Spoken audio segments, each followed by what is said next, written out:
População germânica no Vêneto e no Trento. Esse vídeo vai ser sobre isso.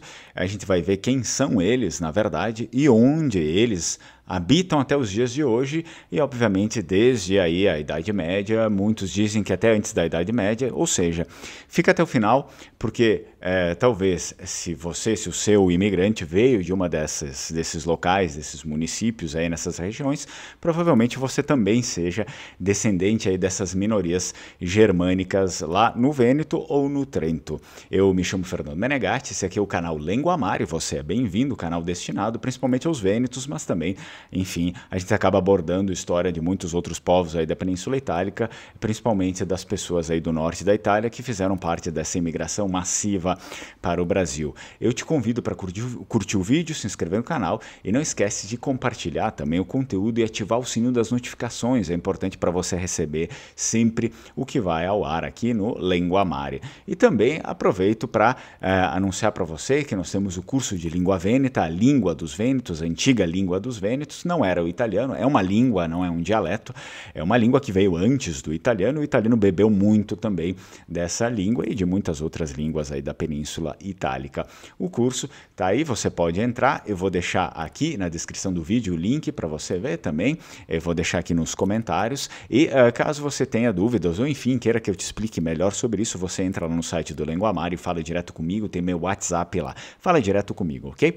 Vamos ver, olha só, na verdade a maioria dos vênetos já possui uma mistura com os povos germânicos, alguns mais, outros menos, mas a realidade é que a maioria, praticamente quase todos os vênetos possuem alguma coisa de germânico, ok? Isso vale para muitas populações da Itália, afinal, a Península Itálica por muitos e muitos séculos foi dominada praticamente inteira por povos germânicos depois da queda do Império Romano.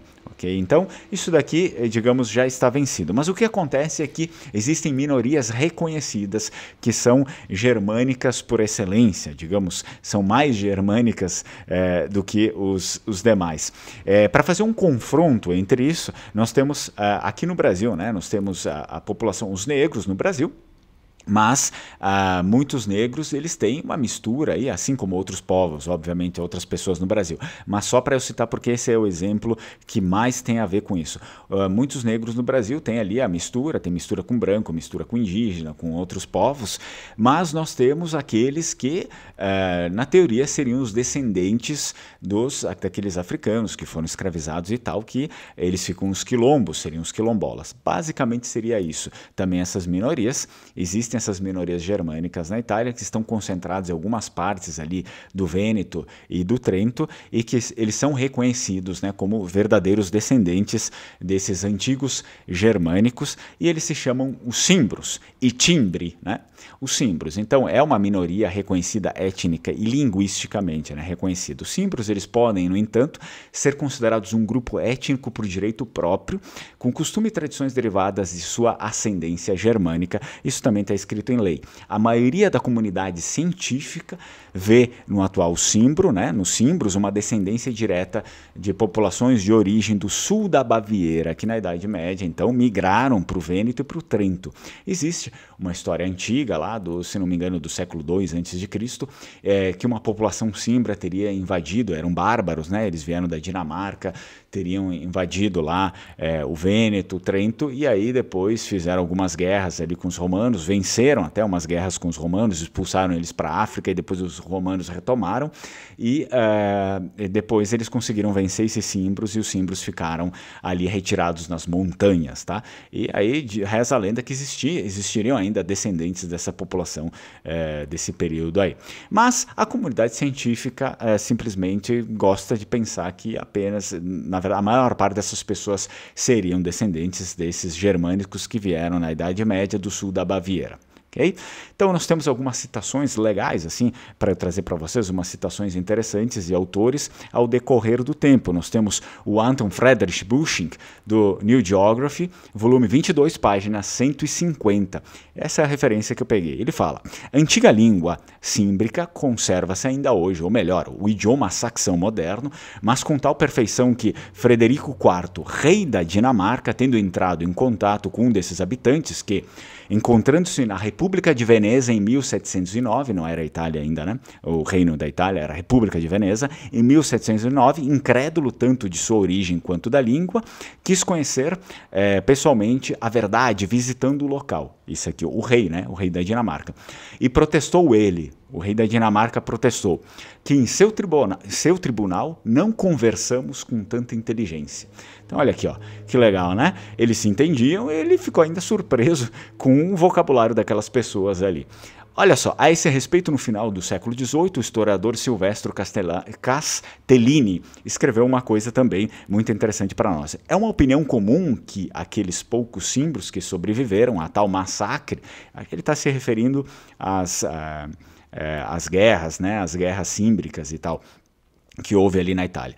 É uma opinião comum que aqueles poucos símbolos que sobreviveram a tal massacre, com vida foram reduzidos a estas nossas montanhas, onde agora estão as 7 comunas, e ali, escondendo-se, guardando-se naqueles vales e naquelas matas muito altas, pararam fazendo planos de não mais voltar para casa e ali se aninharam tanto que ainda hoje estão suas posterioridades que com a língua que não é italiana nem alemã dão uma certa indicação de sua origem. É uma outra língua, né? Uma língua germânica, mas não é a língua alemã.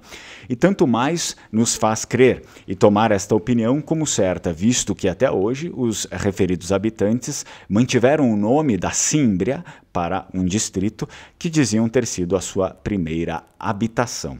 Esse aqui, Silvestro Castellini, como falei para vocês, encontra-se no livro História da cidade de Vicenza, tomo 1º, página 64. Mais uma aqui, ó, também para o historiador veronense Scipione Maffei, a origem da língua remonta aos símbolos da Jutlândia, que fica lá na Dinamarca. Aqui notamos como a língua é alemã, embora um pouco diferente da mais comum, e como se pronuncia para ya, não para ió, e assim em todas as vozes, com o que fica claro não ser originário das províncias da Alemanha que fazem fronteira com esta parte, mas das muito remotas e adjacentes ao Oceano Germânico. Enfim, cada autor ali tem uma opinião e tal. Scipione Maffei, Verona Ilustrada, volume 4, página 413. Nós temos mais uma referência, essa vem do Marco Pesso, ou Marco Pezzo, né? Enfim, se a gente for ler como for o Vêneto, é Pesso.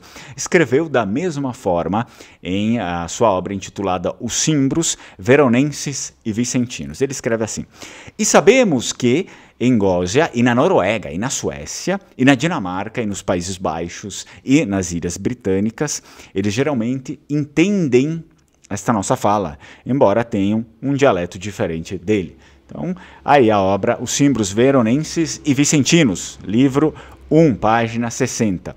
Olha só, agora, onde é que essas pessoas estão distribuídas até hoje? Ainda hoje, de onde elas saíram, né? Muitos vieram para cá, por exemplo, no Brasil.